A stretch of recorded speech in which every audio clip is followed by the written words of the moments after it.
ce train de vie qu'il ne peut plus assurer.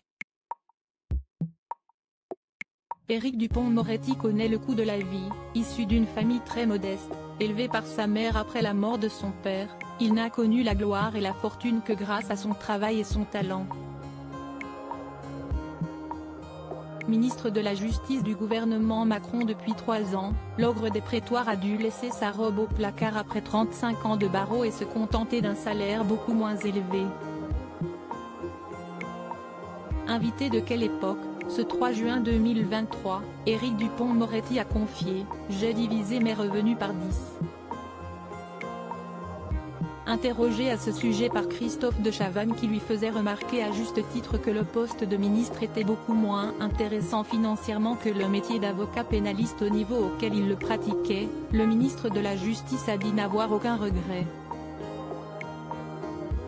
C'était pour moi très confortable et peut-être d'une certaine façon un peu trop confortable, a-t-il concédé en toute franchise.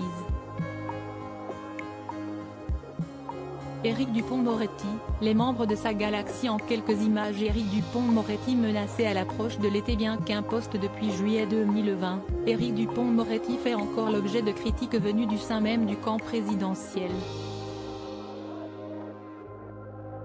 Elle questionne sur son maintien dans l'habit du garde des Sceaux, alors qu'il doit porter avant l'été le projet de loi sur la justice. Il n'est pas adapté à cette nouvelle assemblée, critique ainsi dans les colonnes de nos confrères du Point 1 au cadre de la majorité présidentielle.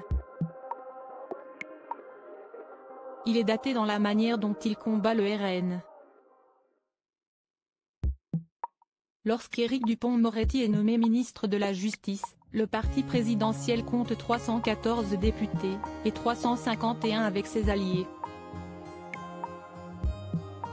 Aujourd'hui, il ne compte plus que 171, 251 avec ses alliés de la majorité de gouvernement.